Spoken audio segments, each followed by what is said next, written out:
Welcome to English Podcast Real Life. Today, we're exploring why negotiation is such a vital business skill, especially in English.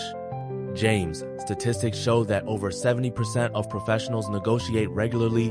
Why is this skill so influential in global business? Negotiation shapes everything from salaries to project timelines. In a Harvard Business Review study, managers cited negotiation as crucial for collaboration and profitability. It's not just about getting your way, it's about creating value for both sides, which directly impacts long-term relationships and organizational success. That's a great point. But for non-native English speakers, the language barrier can make negotiation even more daunting. How do you see language impacting negotiation outcomes? Language nuances deeply affect tone and intent. For example, direct translations from other languages can sound blunt in English, which may seem aggressive. Mastering negotiation in English isn't just vocabulary, it's about understanding cultural expectations and subtle cues that foster trust. Let's transition to some challenges. Many non-native speakers worry about sounding too forceful or too timid. What are some typical pitfalls you've observed? The most common issue is using language that's either overly direct or too apologetic. For instance, saying, "I want this" can feel demanding, while "sorry, but" can undermine confidence.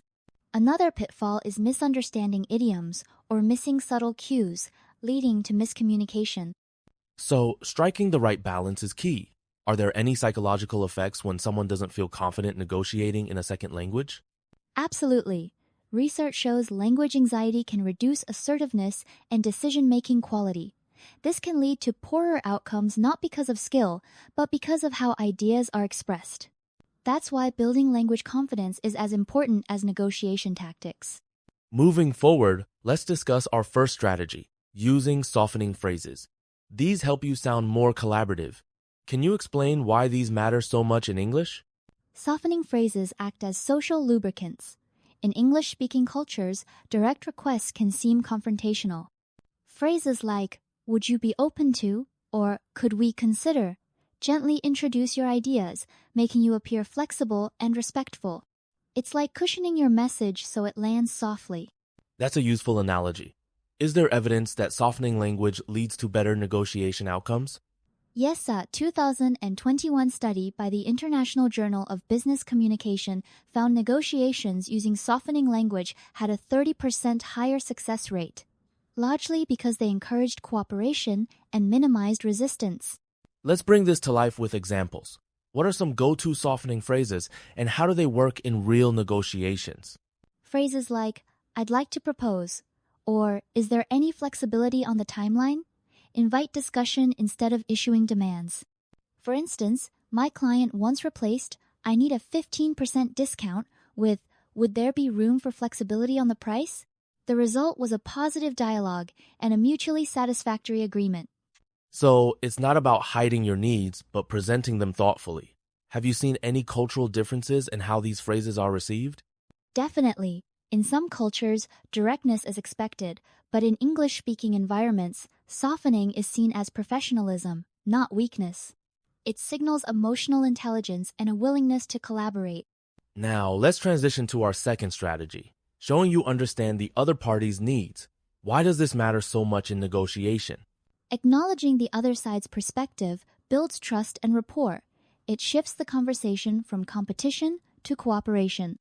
For example, saying, "I understand that budget is a concern," makes the other person feel heard, which increases their willingness to compromise. That's powerful. Are there any psychological theories that explain why this approach works? Yes, the principle of reciprocity in social psychology shows that when you validate someone's concerns, they're more motivated to consider yours. It's like opening a door so both parties can walk through together. Can you share some practical phrases that express understanding and perhaps a real-world example? Certainly. Try "I see where you're coming from," or "Let's find a solution that works for both of us." For example, in a tech partnership, one company used these phrases during budget talks. Instead of a standoff, both sides collaborated on a solution, leading to a joint product launch. It sounds like these phrases can transform the tone of a negotiation. Do they also help prevent conflicts from escalating? Absolutely. By validating concerns early, You de-escalate tension and keep discussions productive. It's a proactive way to avoid misunderstandings. Let's shift to our third strategy, being clear but respectful. How do you state your needs directly without sounding confrontational? It's about pairing assertiveness with empathy. Instead of blunt statements like, "That deadline is impossible," you might say, "Given our current workload, meeting that deadline would be challenging. Could we explore a later date?" This approach communicates limits while inviting the other party into problem solving. That makes sense. Does research suggest this approach leads to better deal outcomes? Yes, a 2022 MIT study found that clear but respectful communication increased agreement rates by 25% as both sides felt understood and less defensive. Some people fear being too assertive will make them seem uncooperative. How can negotiators balance assertiveness with teamwork in English? Think of assertiveness as clarity about your needs, not stubbornness. You can be firm about your position and still use inclusive language like, "How can we address this together?" This signals you're invested in joint success, not just your own interests. Could you give a hypothetical scenario where this balance made a difference? Certainly, imagine a product launch where timelines are tight. Instead of pushing back hard, a manager says, "I want to meet your deadline, but let's discuss resources to make it happen."